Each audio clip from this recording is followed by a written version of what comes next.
नमस्कार। औद्योगिक प्रशिक्षण संस्थानों के व्यवसाय मैकेनिक आरएसी के सैद्धांतिक विषय की पाठ चर्चा में अंकित इन्वर्टर टेक्नोलॉजी पर आपको आज मैं प्रशिक्षण प्रदान करूंगा। इन्वर्टर टेक्नोलॉजी एक ऐसा एसी है जिसमें तापमान को कंट्रोल करने के लिए बेहतर तकनीक अपनाई गई है। इन्वर्टर एसी को सुपर सेवर का नाम इसलिए दिया गया है क्योंकि इसमें बिजली की बचत होती है। ये जैसे पहला पॉइंट इसमें बोला गया है, एक ऐसा एसी है जो तापमान को कंट्रोल करने के लिए बेहतर तकनीक है। इससे हम कह सकते हैं कि मतलब इसमें टेम्परेचर कंट्रोल के लिए टेक्निक जो अडॉप्ट की गई है उससे हमें बेटर सेविंग मिलती है, बिजली की बचत मिलती है, इसलिए इसको सुपर सेवर का नाम भी दिया गया। और बिजली की बचत के साथ साथ ये तापमान को भी बरकरार करता है और टेम्परेचर में फ्लक्चुएशन नहीं आता। इसके साथ ही हम पढ़ेंगे, जब तक एसी को अधिकतम कूलिंग या हीटिंग पर ना सेट कर दिया जाए कंप्रेसर पर अधिकतम लोड नहीं पड़ता। इससे हमें ये समझ में आता है कि अगर हम अधिकतम कूलिंग या मतलब आपने 16 डिग्री सेल्सियस पर टेम्परेचर सेट किया या हीटिंग पे कर दिया 24-25 पे, है ना, तो उस केस में तो लोड कम ज़्यादा फ्लक्चुएशन होगा। लेकिन अगर आप कॉमन रख रहे हैं 20-22 पे रख रहे हैं, ठीक है, तो उसके लिए आपको कंप्रेसर पे लोड नहीं पड़ता है इन्वर्टर एसी के केस में, ठीक है। तो ये इन्वर्टर टेक्नोलॉजी के कुछ पॉइंट्स। इसमें आगे हम पढ़ेंगे, ये फ्लो चार्ट डायग्राम है, इससे आप देखेंगे कि हमारा जो इनपुट है कमर्शियल एसी इलेक्ट्रिसिटी जो बाहर से आ रही है ट्रांसफार्मर से हमारे घरों में, आपको पता है कि दो सप्लाई होती है एसी और डीसी। तो हमारे घरों में कौन सी सप्लाई आती है? AC supply.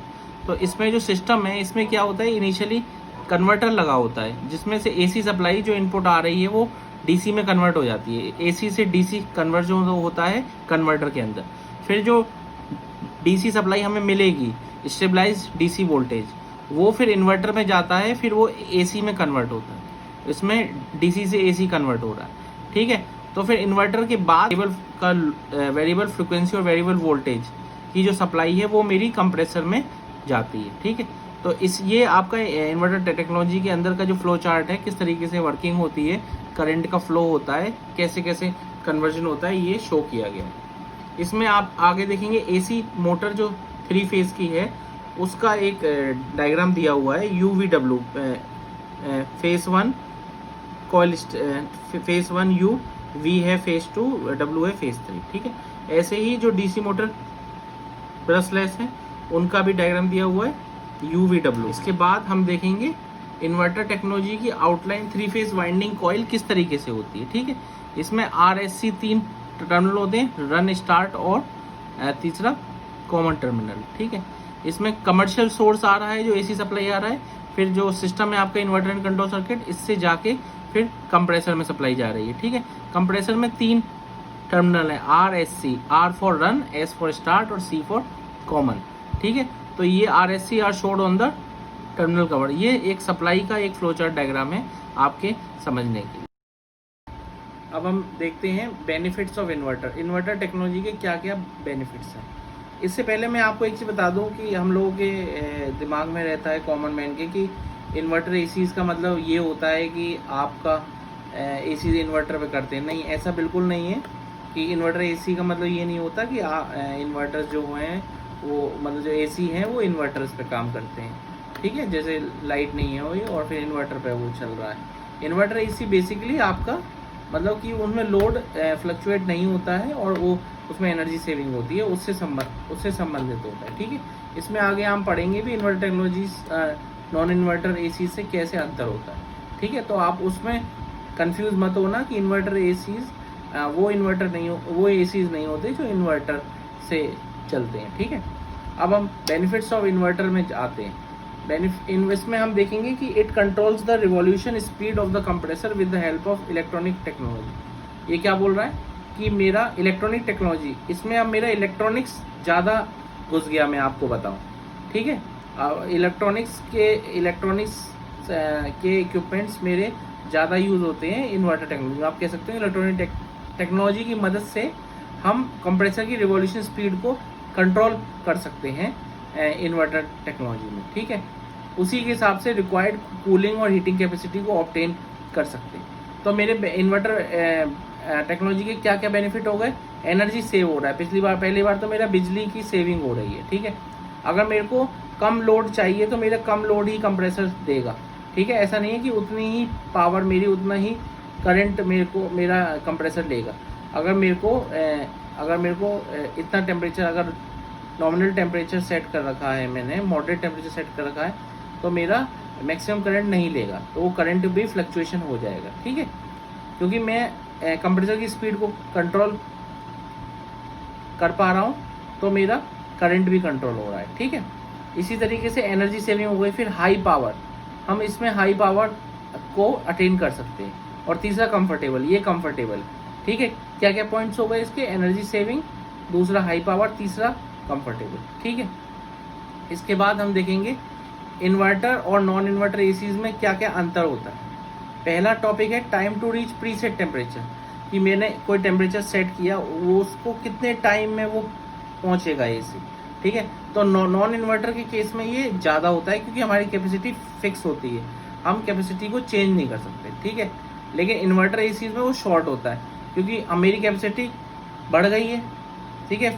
तो इसलिए मेरा जो प्रीसेट टेम्परेचर है वो मेरा इन्वर्टर टेक्नोलॉजी केस में कम हो जाता है। जो टेम्परेचर मैं अटेन करना चाहता हूँ, जैसे कि मैंने 18 पे सेट किया, तो मेरा वो कम टाइम में मेरा प्रीसेट टेम्परेचर अटेन हो जाएगा, ठीक है।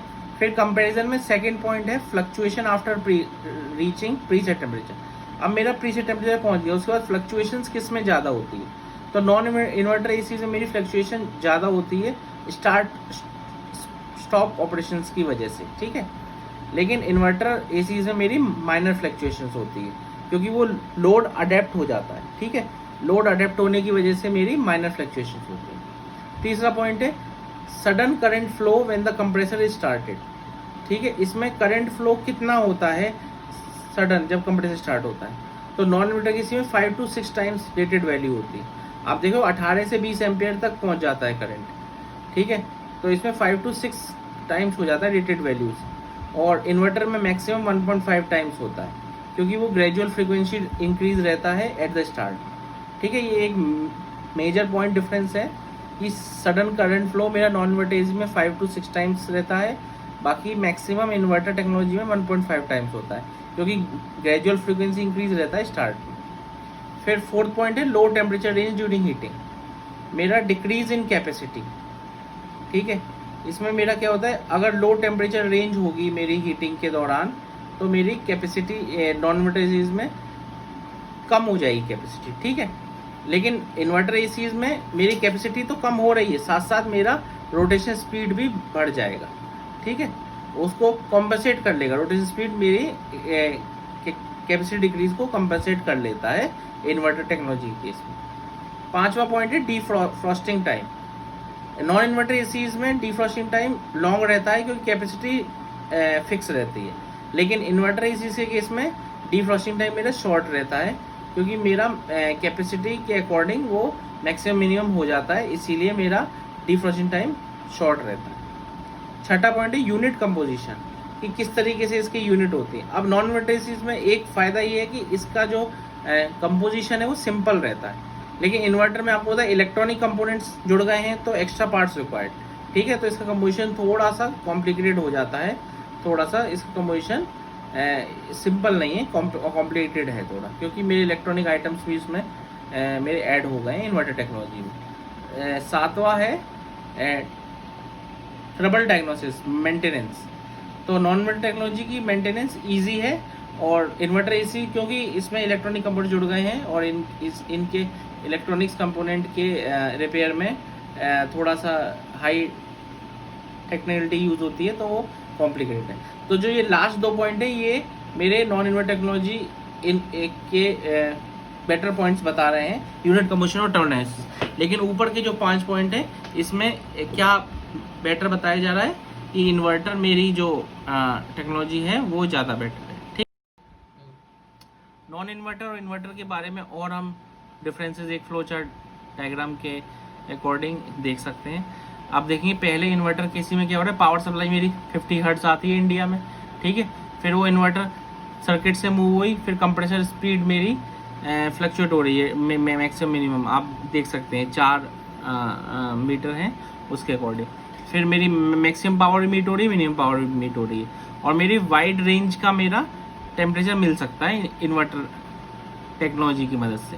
लेकिन नॉन इन्वर्टर में क्या हो रहा है, मेरा 50 हर्ट्ज सप्लाई जा रही है, कंप्रेसर स्पीड मेरी कांस्टेंट है, तो मेरा जो पावर अटेंड है वो कांस्टेंट है, एक ही पावर अटेंड हुआ है, और मेरी नैरो रेंज है, जो टेम्परेचर मेरी पावर देगी वो ही अटेंड हो गई। ठीक है, ये एक बेसिक फ्लो चार्ट डायग्राम है जिससे आप समझ सकते हो कि इन्वर्टर टेक्नोलॉजी और नॉन इन्वर्टर टेक्नोलॉजी में क्या अंतर है। मेरा कंप्रेसर स्पीड मेरी फ्लक्चुएट होती है, मेरा वेरिएशन रहता है इन्वर्टर टेक्नोलॉजी में, जिसकी वजह से मेरी पावर हम मैक्सिमम मिनिमम हम अटेन कर सकते हैं। ठीक है, इसलिए हमें वाइड रेंज ऑफ टेम्परेचर मिल सकता है इन्वर्टर टेक्नोलॉजी में। लेकिन नॉन इन्वर्टर टेक्नोलॉजी केस में ऐसा नहीं होता। ठीक है, आगे हम देखेंगे डीसी इन्वर्टर टेक्नोलॉजी में। आप देखेंगे, देखिए दो डायग्राम है, एक नॉन इन्वर्टर टाइप और एक इन्वर्टर टाइप। ठीक है, जो थोड़ा सा डार्क है वो है इन्वर्टर टाइप, और जो लाइट ब्लू है वो है नॉन इन्वर्टर टाइप। ठीक है, तो उसमें देखिए आप टू कूल हो रहा है नॉन इन्वर्टर टाइप में, स्टार्टिंग से देखेंगे सेट टेम्परेचर किया, वो नीचे गया, ये टू कूल हो गया नॉन इन्वर्टर टाइप में, फिर नॉट कूल एनफ टेम्परेचर बढ़ गया, फिर दोबारा कूल हो गया, फिर ऊपर बढ़ गया। ठीक है, बहुत फ्लक्चुएशन आ रहे हैं, है ना। लेकिन इन्वर्टर टाइप में मेरा कॉन्स्टेंट है, कंफर्टेबली वो ज़्यादा फ्लक्चुएशन नहीं आ रहा है।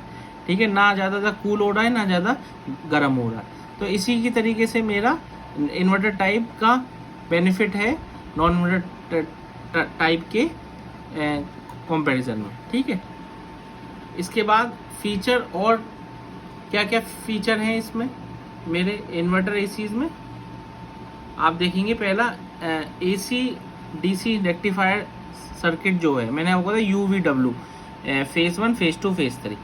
तो इसमें मेरा 3 फेज 6 पोल कंप्रेसर यूज होता है। ठीक है, इसमें मेरा क्या हुआ, रोटेशन है 0 से 120 डिग्री जब U से V में गया।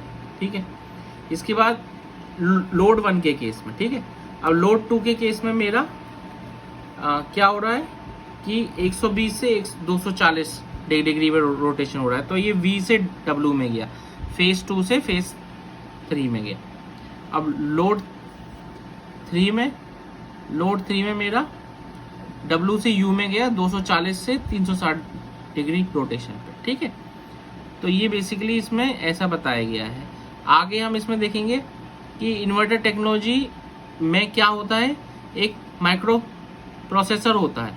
ठीक है, इलेक्ट्रॉनिक सर्किट होता है जो मेरी कंप्रेशन रोटेशन स्पीड को कंट्रोल करता है, ताकि जो मेरे पावर चेंजेस हो रहे हैं वो मेरे ऑप्टिमम ऑपरेशन को मैच, जो कंडीशन है उसको मैच कर सके। ठीक है, वाइड पावर रेंज है, फ्लेक्सिबल कंट्रोल है। ठीक है, कंप्रेशन रोटेशन स्पीड मेरी एडजस्टेबल है लोड के अकॉर्डिंग। आपने देखा वो डायग्राम पहले दिखाया था, जो मेरी कंप्रेशन रोटेशन स्पीड मेरी कंट्रोल हो सकती है, ऊपर नीचे हो सकती है, लेकिन नॉन इन्वर्टर केसेस में नहीं हो सकती। ठीक है, फुल पावर पे फास्ट रहेगी, एनर्जी सेव करने के लिए स्लो रहेगी रोटेशन स्पीड, मैं उसको कंट्रोल कर सकता हूँ। अब ये एक देख लीजिए, आपकी पावर का कंपैरिजन करेंगे तो नॉन इन्वर्टर केस में इनपुट पावर मेरी कांस्टेंट है, लेकिन इसमें मेरी मैक्सिमम कैपेसिटी में होगी रन। ठीक है, और मेरी फ्लक्चुएट होगी पावर इस केस में। स्टार्टिंग में देखिए आप पावर ज़्यादा है, लेकिन फिर जैसे जैसे लोड हुआ वैसे पावर कम होती गई टाइम के साथ साथ। ठीक है,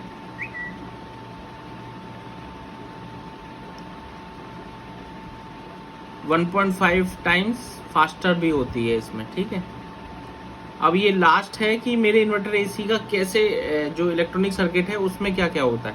आप देखेंगे इधर लेफ्ट साइड पे ब्रिज रेक्टिफायर है। ठीक है, एक IGBT है, डायोड लगा है, IPM इंटेलिजेंट पावर मॉड्यूल लगा है, और इसमें थर्मल इंसुलेशन कैस्केट है। IGBT मतलब इंसुलेटेड गेट बाइपोलर ट्रांजिस्टर। ठीक है, तो इस तरीके से इलेक्ट्रॉनिक सर्किट का स्ट्रक्चर दिखाया गया है। आप समझेंगे ब्रिज रेक्टिफायर, IGBT, डायोड और IPM इंटेलिजेंट पावर मॉड्यूल।